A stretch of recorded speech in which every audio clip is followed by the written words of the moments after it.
trongចំណុចនេះខ្ញុំសូមជាថាកន្លងទៅគឺមានការលើកឡើងក៏ដូចជាការវិភាគអំពីសេហាជួបគណៈកម្មការមានការលើកឡើងសួរជាច្រើនអំពីអត្ថប្រយោជន៍ទីមួយអត្ថប្រយោជន៍ស្អីខ្លះដែលអ្នកបំពេញកាតព្វកិច្ចបានទទួលទីពីរសួរថាការបំពេញកាតព្វកិច្ចវាប៉ះពាល់ស្អីខ្លះមានហេតុផលច្រើនប៉ះពាល់ការសិក្សាប៉ះពាល់ការងារនេះគឺជាកង្វល់ទី3ការកង្វល់ថាចូលរឹសយ៉ាងម៉េចដើម្បីឲ្យមានតម្លាភាពឲ្យយុត្តិធម៌កុំឲ្យកូនអ្នកមានអត់ទៅកូនអ្នកក្រទៅហេតុអីក៏អត្ថប្រយោជន៍និងនីតិវិធីជាច្រើនចាំមិនដាក់នៅក្នុងច្បាប់ដាក់នៅអនុក្រឹត្យទី1ខ្ញុំសូមបញ្ជាក់ថាច្បាប់នេះគឺជាគោលបញ្ជាក់តែចំណុចគោលមួយចំនួនទេដោយឡែកកិច្ចការប្រតិបត្តិជាក់ស្ដែងយើងដាក់នៅក្នុងអនុក្រឹត្យដើម្បីឲ្យមានភាពបត់បែន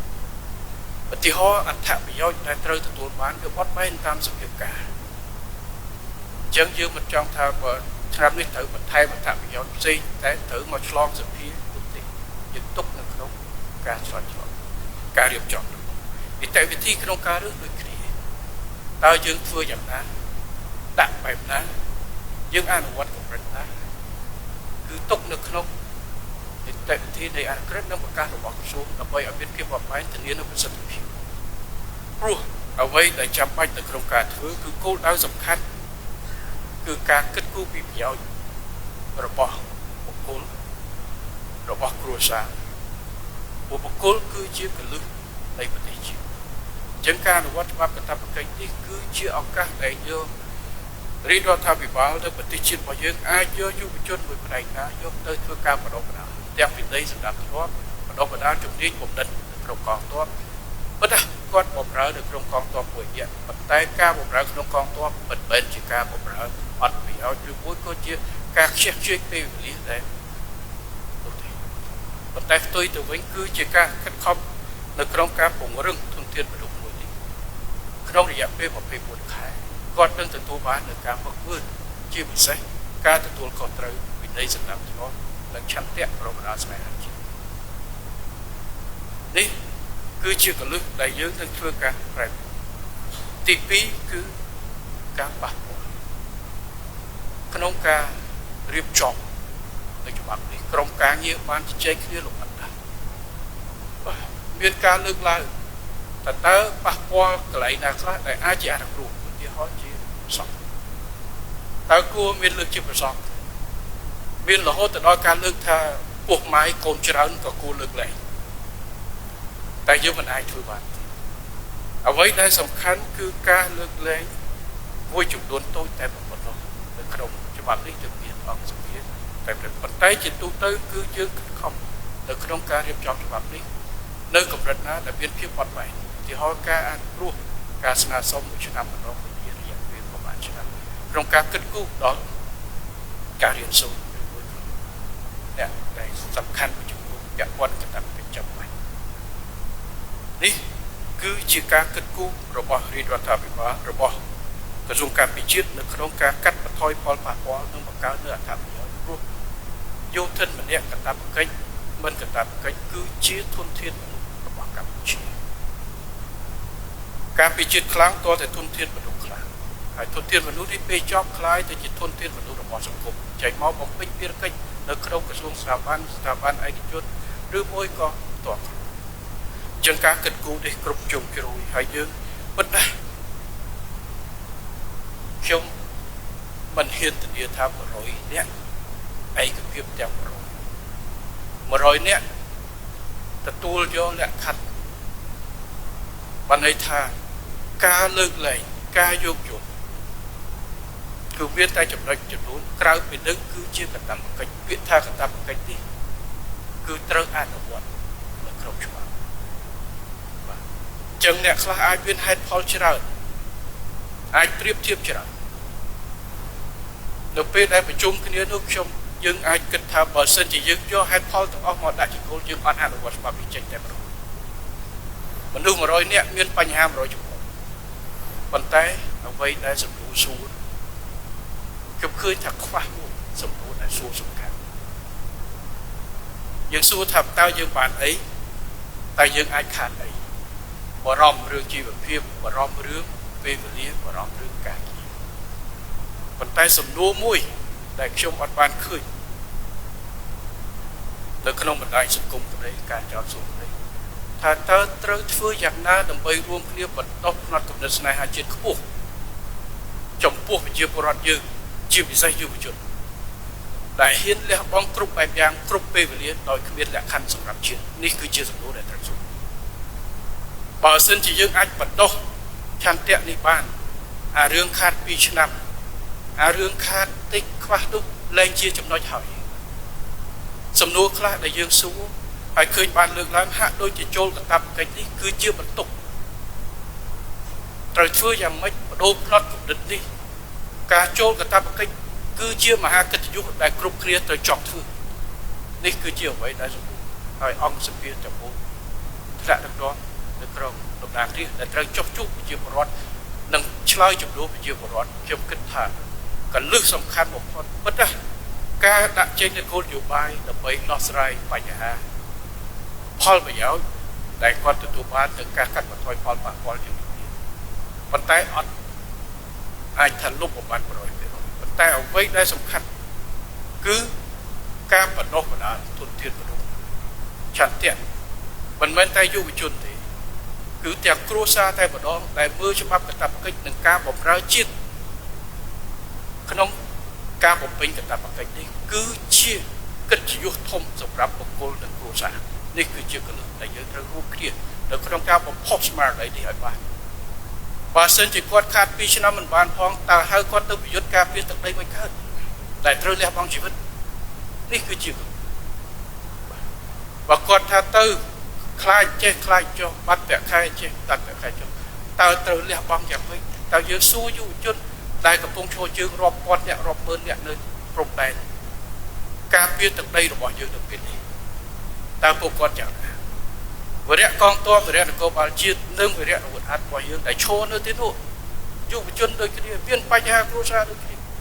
ប៉ុន្តែគេហ៊ានលះបង់មិនមែនដើម្បីប្រាក់ខែទេបើប្រាក់ខែគេមិនហ៊ានលះបង់ជីវិតគេមិនចាំបាច់ទៅទេគេអាចមកធ្វើការងារនៅភ្នំពេញឬមួយគាត់ទៅណាប៉ុន្តែគេហ៊ានទៅនោះហើយនេះហើយគឺជាគោលដៅនៃច្បាប់កាតព្វកិច្ចគឺយើងចង់បង្រីកធនធានមនុស្សដែលមានស្មារតីលះបង់ពោះដើម្បីជាតិមាតុភូមិហើយអាចបំពេញភារកិច្ចពេលជាតិត្រូវការពេលណាតែហ៊ានលះបង់គ្រប់ពីយ៉ាងដែលធំបំផុតគឺហ៊ានលះបង់ជីវិតដើម្បីជាតិមាតុភូមិនេះគឺជាគោលដៅដែលយើងទាំងអស់គ្នាត្រូវបំផុសស្មារតីនេះឲ្យបានហើយនេះគឺជាអ្វីដែលជាគោលដៅធំនៃច្បាប់កាតព្វកិច្ចក្រោយពី2ឆ្នាំគាត់នឹងមានឆន្ទៈគាត់នឹងមានមនសិការគាត់នឹងមានត្រៀមលក្ខណៈជាប់ខ្លួនគេថាជាប់ជានិច្ចដើម្បីបម្រើជាតិមាតុភូមិអង្គសភាដកទៅម្ដងប្រទេសយើងមួយនេះគឺកម្ពុជាបានផ្ដល់ច្រើនណាស់ឲ្យយើងគ្រប់គ្នាហើយដូចខ្ញុំបាននិយាយបើគ្មានកម្ពុជាកូនខ្មែរជាអ្នកការពារជាតិទឹកដីគ្មានពីណាការពារហើយជាពិសេសបទពិសោធន៍នៃការជឿជាក់នៅក្នុងរយៈពេល1ឆ្នាំនេះជាពិសេសពីសង្គ្រាមជាតិអាចធានា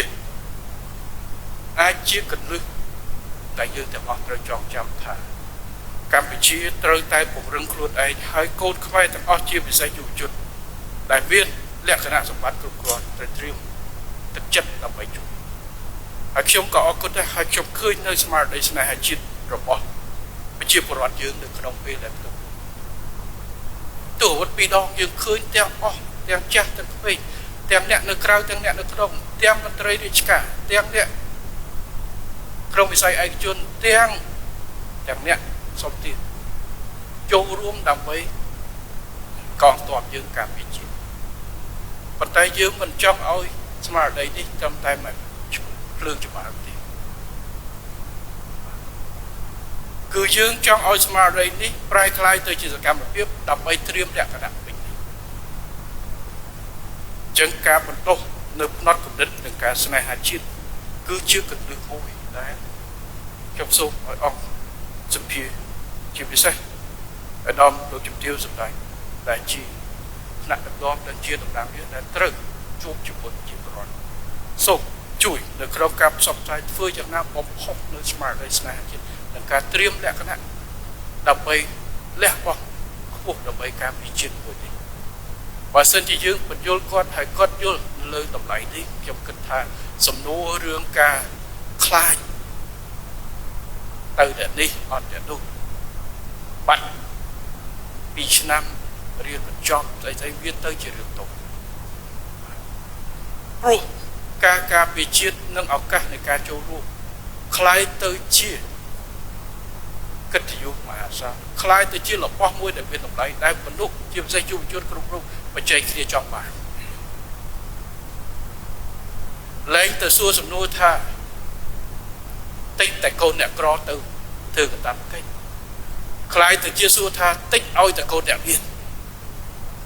បើសិនជាច្បាប់កតាបកិច្ចនិងការបម្រើកតាបកិច្ចคล้ายទៅជារបស់ដែលចង់បាននេះហើយគឺជាអ្វីដែលយើងចង់បានបើគ្មានឆន្ទៈយើងពង្រឹងកម្លាំងអត់រួចទេទំនើបកម្មអាវុធទំនើបកម្មសភាវុធគ្រឿងបំពាក់យើងមានលុយទិញបានហាត់យើងចំណាយបានប៉ុន្តែបើគ្មានឆន្ទៈពិតប្រាកដពេលដែលសង្គ្រាមទុកឡើងពេលដែលជាតិតម្រូវការអត់មានមនុស្សមួយក៏មនុស្សដែរមិនហ៊ានលះបង់តែនេះខ្ញុំចង់បញ្ជាក់នៅចំណុចកណ្ដឹងនៃច្បាប់កាតព្វកិច្ចសំណួរមួយដែលខ្ញុំចាក់ឃ្លាមួយដែលអតីតទានាធិបតីអាមេរិក John F. Kennedy គាត់តែទៅនិយាយខ្ញុំតែទៅចាក់កុំសួរច្រើនពេកថាប្រទេសជាតិរបស់អ្នកឲ្យស្អីខ្លះទៅអ្នកគ្រប់ពេលគ្នាទៅសួរថាតើអ្នកឯងអាចផ្ដល់ស្អីខ្លះឲ្យប្រទេសជាតិដែរកុំសួរថាអ្វីដែលរឿងតែបានគិតថាអ្វីដែលយើងផ្ដល់ឲ្យផងអញ្ចឹងច្បាប់កាតព្វកិច្ចមួយនេះគឺជាអ្វីដែលជាមធ្យោបាយនិងជាការបណ្ដុះឆន្ទៈសម្រាប់យុវជនក៏ដូចជាគ្រួសាររបស់ប្រជាពលរដ្ឋយើងជាពិសេសចូលបម្រើតគ្រួសារគ្រប់គ្រងពីក្រោយប្រជាជនទាំងមូលគ្រប់វិស័យទាំងអស់មិនថារដ្ឋឯកជនព្រោះនៅក្នុងច្បាប់ក៏តម្រូវឲ្យមានការចូលរួមពីគ្រប់វិស័យទាំងអស់ដើម្បីរួមគ្នាបដោះទៅឲ្យជាតិទៅឲ្យប្រទេសទៅទូចរបស់យើងនេះគឺជាចំណុចតាក់ទងទៅនឹងអត្ថប្រយោជន៍ដែលខ្ញុំចង់